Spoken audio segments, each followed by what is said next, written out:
Amritsar blast का CCTV footage सामने आया है। कैंट एरिया में बाहर से फेंका गया था विस्फोटक। ये इस सीसीटीवी फुटेज के सामने आने के बाद क्लियर हो गया है। कैंट एरिया की बाउंड्री वॉल के पास ये देखिए कैसे ब्लास्ट होता है।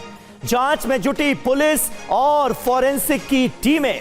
शुरुआती जांच के मुताबिक बाइक पर आए नकाबपोश लोगों ने विस्फोटक को अंदर फेंका और फिर मौके से भाग निकले। मोहित मल्होत्रा हमारे संवाददाता इस वक्त हमारे साथ मौजूद हैं। अमृतसर ब्लास्ट का सीसीटीवी फुटेज इस वक्त हम अपने दर्शकों को दिखा रहे हैं। मोहित, क्या पता चल रहा है इन नई तस्वीरों से? देखिए, इन तस्वीरों से साफ हो गया है कि जो धमाका हुआ वो काफी तेज इंटेंसिटी का था। जैसे कि हम तस्वीरों में देख सकते हैं कि जो आर्मी कैंप का जो एरिया है उसकी बाउंड्री वॉल पर ये विस्फोटक फेंका गया और ऐसी जगह पर फेंका गया ताकि सीसीटीवी कैमरे में जो बाइक पर सवार जो हमलावर थे वो कैद ना हो सके। तो पूरी रेकी की गई थी और इसी हिसाब से ये विस्फोटक फेंका गया। वहां पर कुछ लोहे के टिन जैसे मिले हैं फोरेंसिक टीमों को, पंजाब पुलिस की टीमों को, जिसका मुआयना करने के बाद संभावित है कि ये आईडी ब्लास्ट किया गया।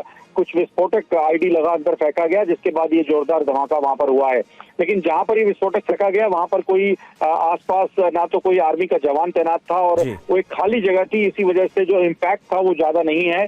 बाउंड्री वॉल क्षतिग्रस्त हुई है, लेकिन इसके अलावा वहां पर किसी को कोई चोट लगने या हताहत होने की कोई जानकारी नहीं है। लेकिन ये अपने आप में एक बड़ी घटना है। पहली बार इस तरह से आर्मी कैंट के एरिया को टारगेट किया गया है। रात 8:15 पर जालंधर में बीएसएफ के पंजाब फ्रंटियर हेडक्वार्टर पर इसी तरह से एक आईडी ब्लास्ट करने का प्रयास किया जाता है और दूसरी घटना रात करीब 10:30 से 11 बजे के बीच अमृतसर में होती है। बहुत शुक्रिया मोहित आपका इस जानकारी के लिए। तस्वीरें हम अपने दर्शकों को दिखा रहे हैं किस तरह से कैंट एरिया में बाहर से ये विस्फोटक फेंका गया है और जो बाउंड्री वॉल थी कैंट एरिया की उसके बिल्कुल पास ये ब्लास्ट हुआ है। लेकिन राहत की बात ये रही कि कोई भी जवान उस वक्त यहां पर मौजूद नहीं था, कोई भी हताहत नहीं हुआ है। जांच में फिलहाल पुलिस और फोरेंसिक की टीमें जुटी हुई हैं और पता यह चला है कि बाइक पर कुछ नकाबपोश लोग आए थे और उन्होंने विस्फोटक को फेंका, अंदर फेंका और फिर मौके से भाग निकले। उनकी तलाश इस वक्त जारी है। TV9 भारतवर्ष की टीम ईरान के वॉर जोन में मौजूद है, जहां हमारी सहयोगी सुमेरा खान ने ईरानी विदेश मंत्रालय के प्रवक्ता इस्माइल बकाई से एक्सक्लूसिव बातचीत की है। इस्माइल बकाई ने इस इंटरव्यू में कई विस्फोटक बयान दिए हैं। जी हां, परमाणु मुद्दे पर बकाई ने साफ साफ कहा कि ईरानी परमाणु बम किसी देश पर दबाव बनाने के लिए नहीं है। उन्होंने यह भी कहा कि ईरान को शांतिपूर्ण परमाणु ऊर्जा के इस्तेमाल से कोई रोक नहीं सकता। ईरानी विदेश मंत्रालय के प्रवक्ता ने ऐलान किया कि ईरान अपनी सुरक्षा के लिए पूरी तरह से तैयार है और किसी भी हमले और दबाव के आगे ईरान झुकेगा नहीं। TV9 भारतवर्ष के कैमरे पर यह बेहद महत्वपूर्ण बयान जो ईरान की तरफ से आया है। और ईरानी विदेश मंत्रालय के प्रवक्ता इस्माइल बकाई का बड़ा बयान है। खाड़ी देशों पर हमले रक्षात्मक कार्रवाई हैं, ये इस्माइल बकाई ने कहा है। ईरान अमेरिका के बीच अभी भी बातचीत जारी है। मिडिल ईस्ट में यूएस आर्मी की मौजूदगी बोझ है, राष्ट्रीय हित के लिए और मूस की नाकेबंदी की है। TV9 भारतवर्ष पर स्वागत है आपका। हमारे साथ इस वक्त इस्माइल बकाई साहब मौजूद हैं जो ईरान के विदेश मंत्रालय के प्रवक्ता हैं। उनसे हम सभी अहम मुद्दों पर बात करेंगे। Very warm welcome to you Ismail Bakai साहब on TV9 Bharatvarsh. The first and the most important question that everybody wants to know right now is that what is the status of the deal or the points that you had proposed to America, and is there a communication line that's open between Iran and America at this moment? Thank you. Yes, the negotiations are ongoing with the mediation of Pakistan. The communications are being done through the mediator. We have received their response to our proposal.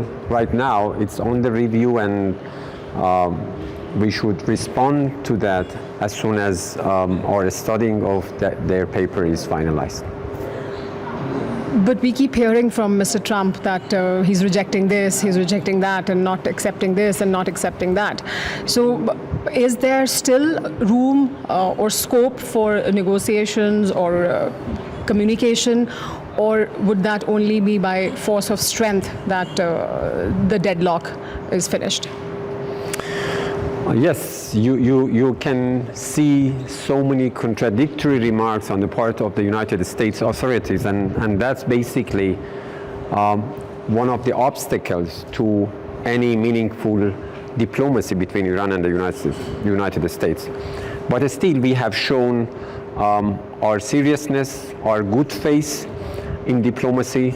We are going to be focused on our national interest, and we are not going to be diverted or distracted by different noises that we are receiving from different authorities in Washington. So as far as Iran is concerned, Iranians have shown that they are serious. They are as serious in diplomacy as they are in fighting their homeland against aggression. There is this narrative also that is being talked about, and especially from the American side, that there is increasing division within the Iranian state, IRGC and the government, or different factions have different opinions. Is that true, or is there any grounds for that? Let them have their narratives, okay?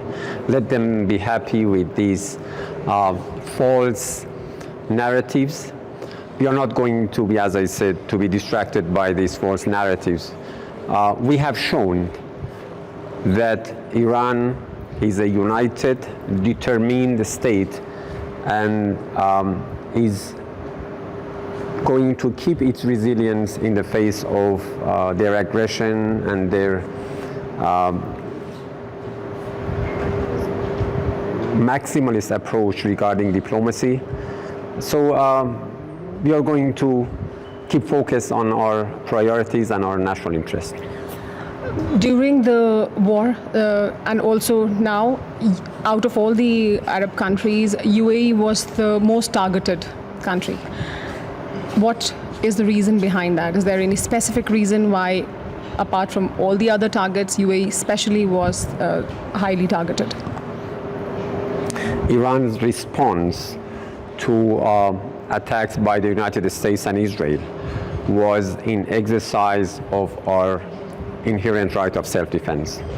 And under international law, any country that allows its territory or its assets or its installations be used by the aggressors to attack another country is regarded as complicit.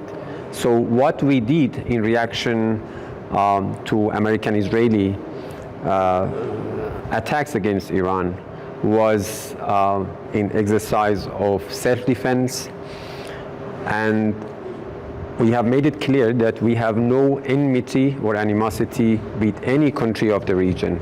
What we did was exactly defending Iran's territory and sovereignty against these attacks, and we are very sad that the territories of the countries of the Persian Gulf, some of them, were used by the United States to wage a war of aggression against Iran.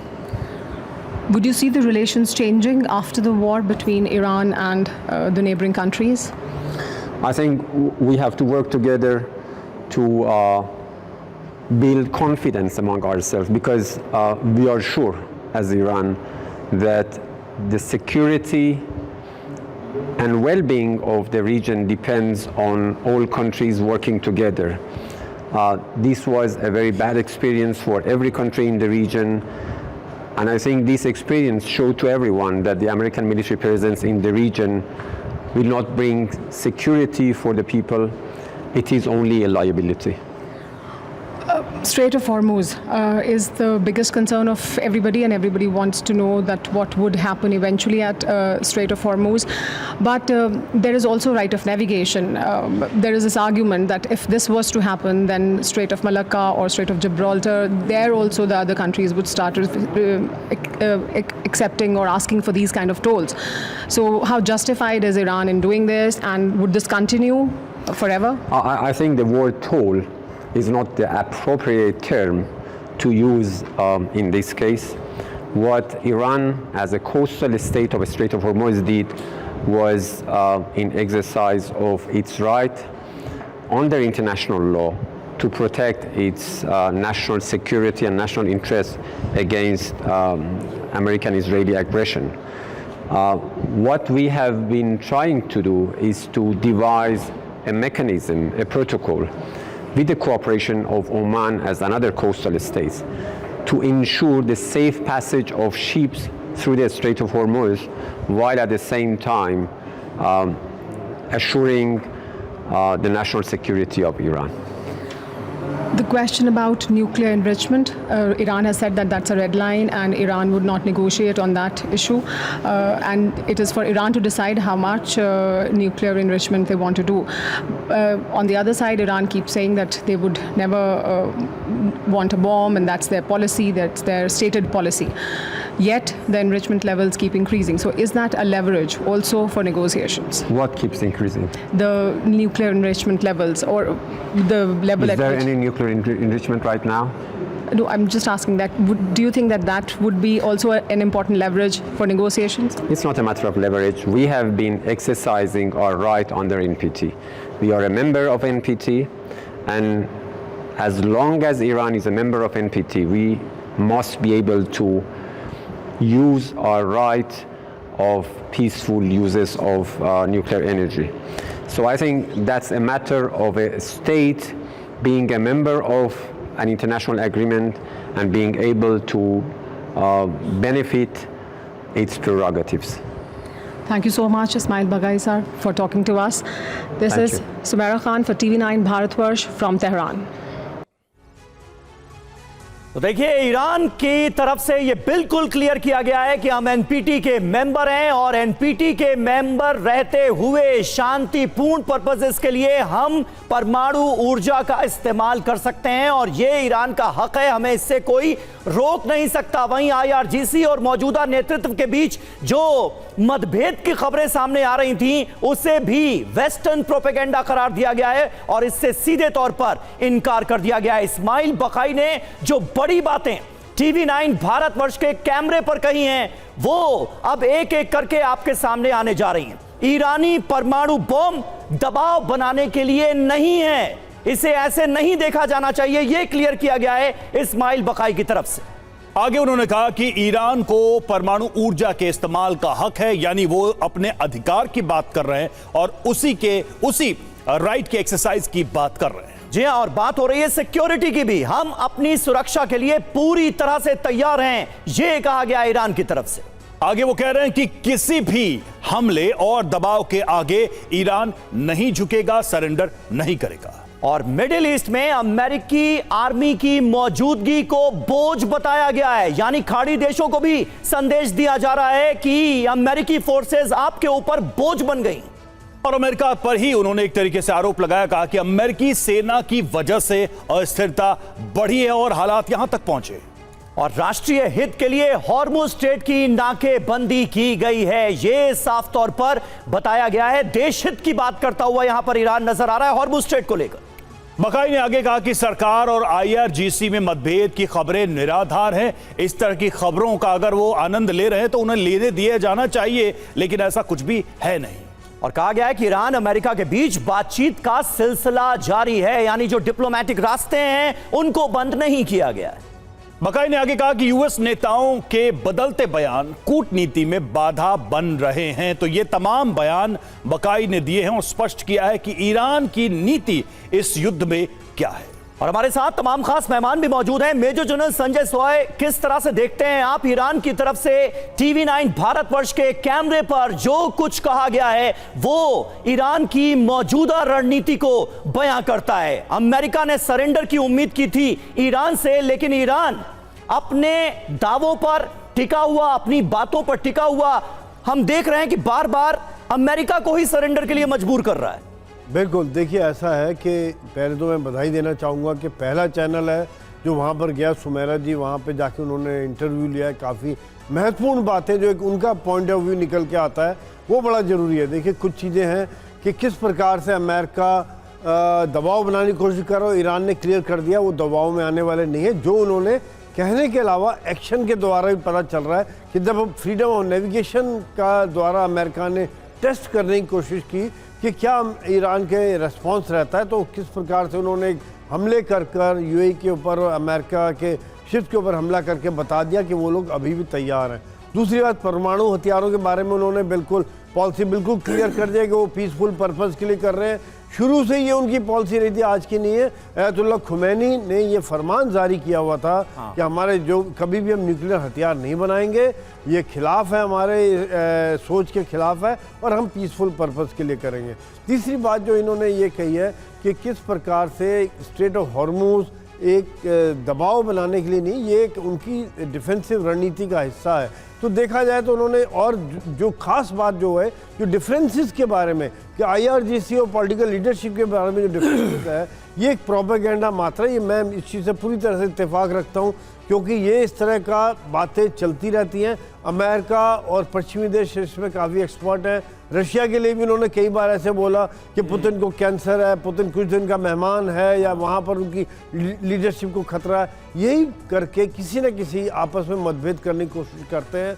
तो ये बात बहुत ही महत्वपूर्ण बातें जो निकल के आई हैं 1-to-1 इंटरव्यू में, ये काफ़ी मेरे ख्याल से काफ़ी अच्छी जानकारी बिल्कुल। और सीधी सपाट बात की बकाई ने, जो TV9 के सवाल थे उन पर, और स्पष्ट अपना स्टैंड यानी ईरान का जो स्टैंड है अलग अलग विषयों पर वो रखा है। और देखिए इधर UAE पर ईरान का दोबारा अटैक हुआ है। UAE के विदेश मंत्रालय का दावा सामने आया है। ईरान ने मिसाइलों से हमला किया है, ये UAE ने दावा किया है। ईरानी हमलों से क्षेत्रीय तनाव बढ़ा है, UAE का बयान। UAE को जवाबी कार्रवाई करने का अधिकार है।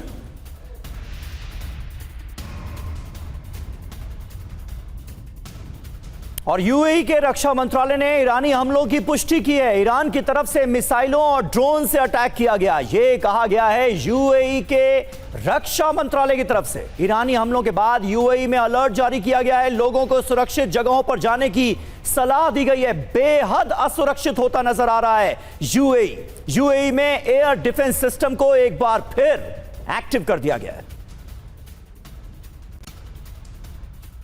और वहीं यूएई ने हवाई क्षेत्र बंद कर दिया है और 4 मई से 11 मई तक हवाई क्षेत्र बंद रहेगा, यह कहा गया है। ईरान के मिसाइल अटैक के बाद यह निर्णय यूएई की तरफ से लिया गया है।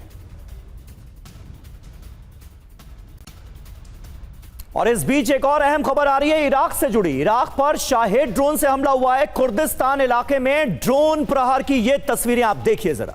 ईरानी प्रॉक्सी ने ये अटैक किया है, ये बताया जा रहा है। इस हमले के बाद ये जानकारी मिल रही है। भीषण अटैक था ये इराक में।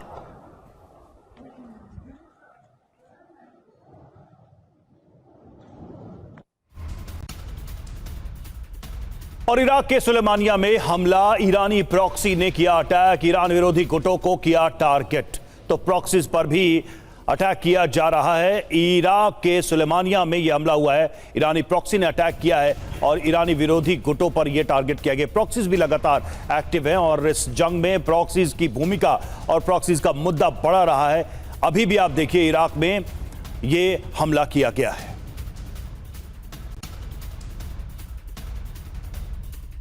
और अब जो खबर हम आपको दिखाने जा रहे हैं उसके मायने बहुत बड़े हैं। ईरान में परमाणु सुगबुगाहट तेज होती दिख रही है। ईरान ने परमाणु नीति में बदलाव के संकेत दिए हैं। मुश्तबा खामनेई तय करेंगे नई एटमी नीति। एक्सियोस के हवाले से यह खबर सामने आ रही है।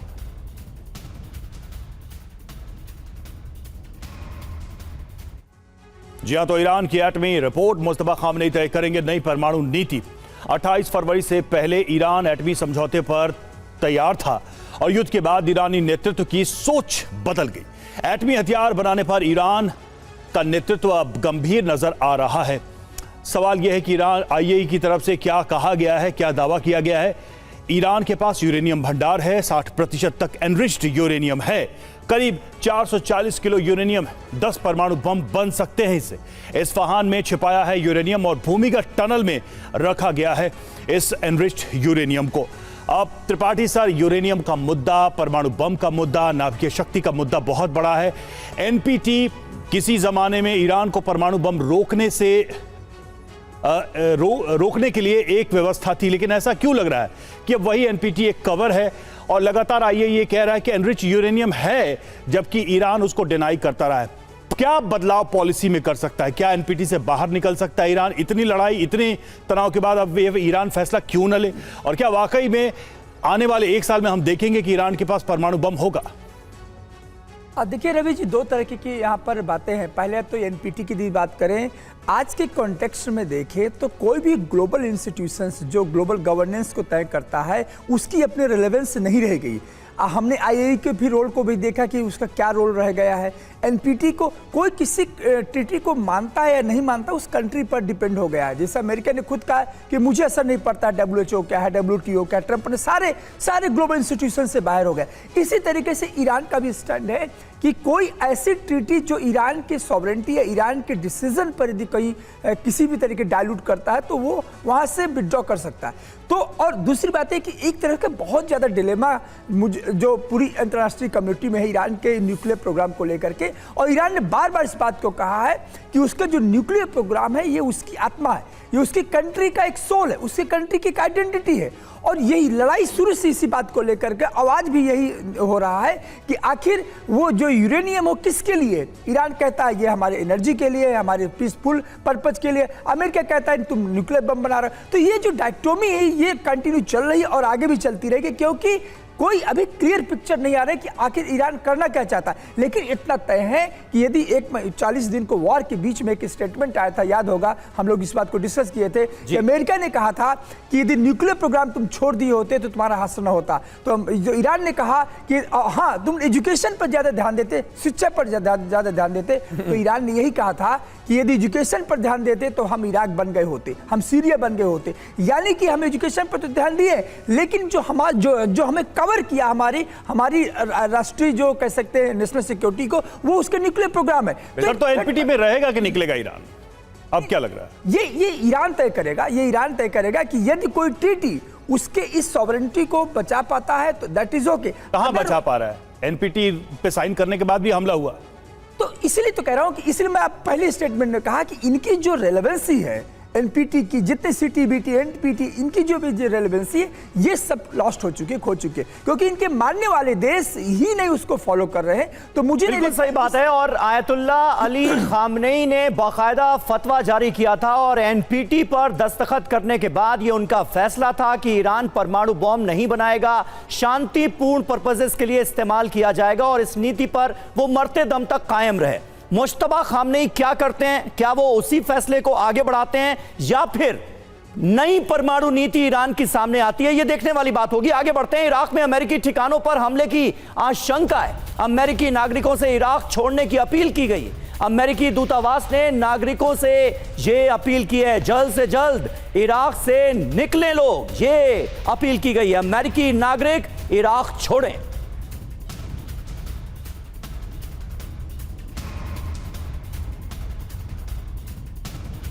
और इधर इजरायल पर हमले की कोशिश नाकाम हुई है। आईडीएफ ने 2 हवाई हमलों को नाकाम किया है, ये जानकारी सामने आ रही है। इजरायली क्षेत्र में घुसने की कोशिश, किरत शमोना में 2 रॉकेट्स को रोका गया।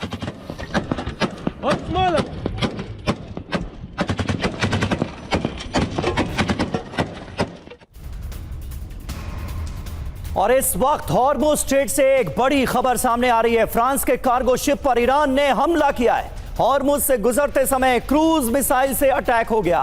ईरान ने बंदर अब्बास पोर्ट से यह मिसाइल दागी है, यह पता चला है। हमले में चालक दल के कई सदस्य घायल हैं। हमले के वक्त दुबई के पास था यह जहाज, जिस वक्त इसे निशाना बनाया गया है। तो यह एक और बड़ा डेवलपमेंट, फ्रांस के कार्गो शिप पर ईरान ने अटैक किया है। हॉर्मुज़ स्ट्रेट से गुजरते समय क्रूज मिसाइल से यह अटैक किया गया है और जानकारी यह मिली है कि ईरान ने बंदर अब्बास पोर्ट से मिसाइल दागी है और कई सदस्य चालक दल के इस हमले में घायल भी हुए हैं। और यूएस विदेश मंत्री मार्को रूबियो की ईरान को धमकी, ट्रंप सरकार के संकल्प की परीक्षा न ले, बातचीत की मेज पर आना ही होगा।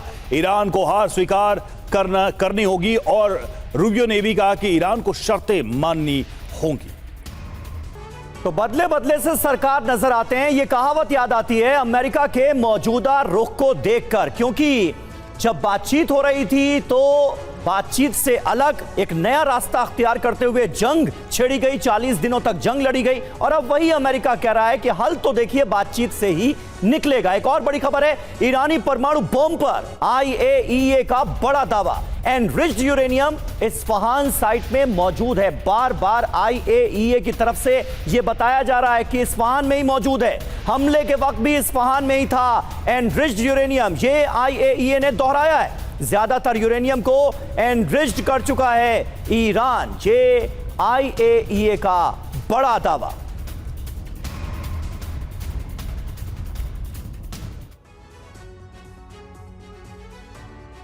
तो ईरानी परमाणु बम पर IAEA का यह चौंकाने वाला दावा सामने आया। ईरानी परमाणु कार्यक्रम पर IAEA चीफ ग्रॉसी ने दावा किया है कि ईरान जब चाहे तब बना सकता है परमाणु हथियार। आप देखिए, जो पहले बयान आया था IAEA ऐसा लग रहा है कि अपनी बातों से पलटता नजर आ रहा है। इस्फहान न्यूक्लियर साइट में ईरान का यूरेनियम मौजूद है।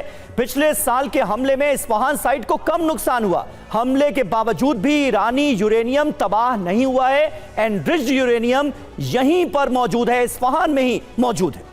ज्यादातर यूरेनियम को एनरिच्ड कर चुका है ईरान, यह भी दावा किया जा रहा है। IAEA ने इस्फहान एटमी साइट की सैटेलाइट तस्वीरें जारी की हैं, तो साफ समीर पता चलता है कि कम से कम IAEA की नजर में ईरान परमाणु बम बनाने की कगार पर है, बिल्कुल उस पॉइंट पे पहुंच चुका है जहां वो ये हथियार हासिल कर सकता है। मेजर जनरल संजय सोय हमारे साथ मौजूद हैं। सोय साहब, ये IAEA का बदलता रुख ईरान के परमाणु कार्यक्रम को लेकर, एनरिच्ड यूरेनियम को लेकर, ये क्या बता रहा है?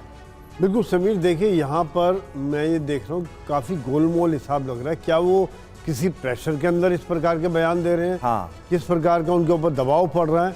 या फिर दूसरी बात यह है कि यहाँ की टाइमलाइन नहीं है। ये कई सालों से चल रहा है कि ईरान करीब है, अभी भी कहते हैं कि 1 साल के अंदर वो परमाणु बम बना सकता है। यानी कि उनको चिंता ये है कि टाइमलाइन का उनको अंदाज़ा नहीं है। कई बार उस स्टेज तक पहुँचने में 90% से ज़्यादा पहुँचने में कितना समय लग सकता है, क्योंकि उन्होंने काफ़ी साइंटिस्ट मार दिए, काफ़ी उनके परमाणु का जो प्रोग्राम है, एनरिचिंग प्रोग्राम है, वहाँ पर ज़रूर डैमेज हुआ है। हालांकि इस्फहान साइट जो नफाज है, जहाँ जहाँ पे इनका स्टॉक पाइल है, वहाँ पर बम्बार्डमेंट किया गया, लेकिन जिस प्रकार से पहाड़ों के गहराई में इनको रखा गया है, वहाँ पर इनको कोई ज़्यादा लेकिन सोय साहब, एक बड़ा चेंज है। आप देखिए इस बार, जरा गौर कीजिए IAEA के बयान में।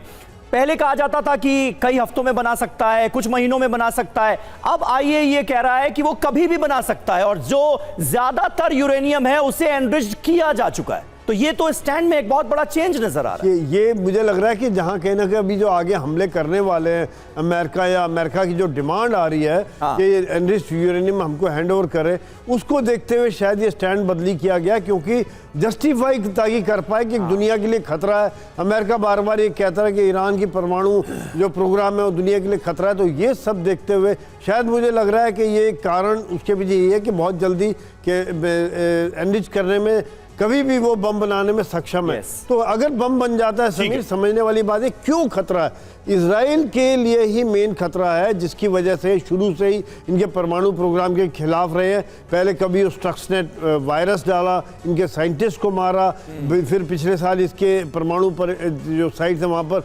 बम्बार्डमेंट किया, अभी भी किया।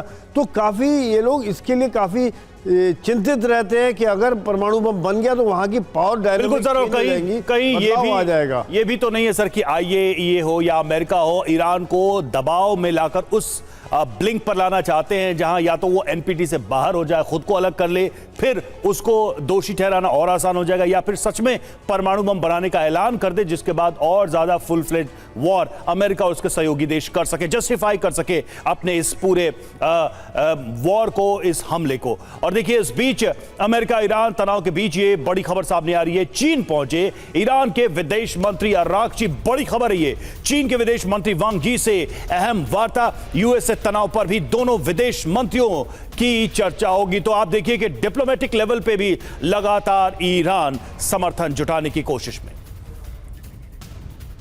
संदीप त्रिपाठी हमारे साथ इस वक्त जुड़े हुए हैं, हमारे साथ मौजूद हैं। त्रिपाठी जी, ये चीज देख रहे हैं आप जो एक प्रयास चल रहा है चीन को करीब लाने के लिए, रूस को करीब लाने के लिए।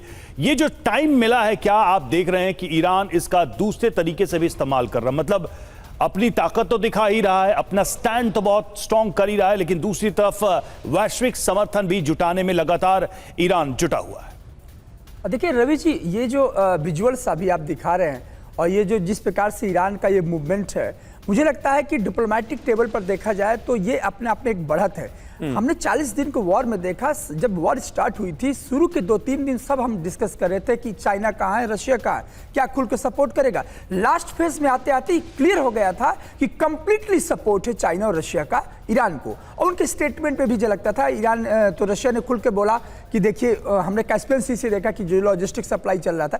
अब आता हूँ पॉइंट पर थोड़ा सा।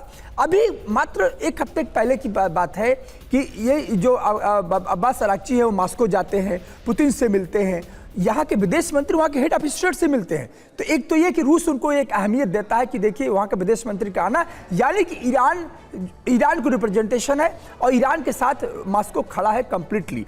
अब मॉस्को का जो नॉन लिमिट्स पार्टनरशिप है चाइना, दोनों इस समय की पूरी बदलती हुई जो वैश्विक परिदृश्य में देखा जाए तो चीन और रूस की जो मित्रता है बहुत ज्यादा कह सकते हैं कि डीप है।